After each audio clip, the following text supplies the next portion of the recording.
Ngayon sa Quintos, ang bebe papasok na ikaw eskwelahan.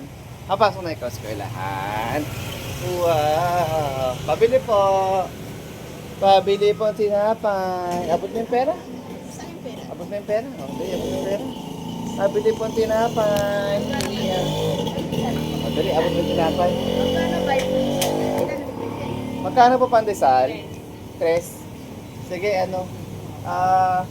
Lahat na yan. Ubos na? Ilan ba binibili mo, te?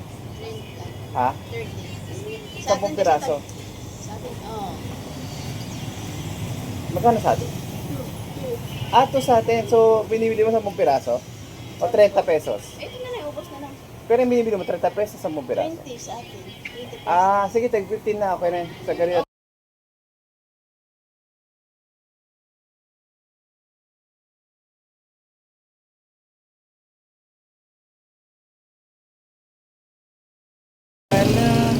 Pabili po. Ano sabihin?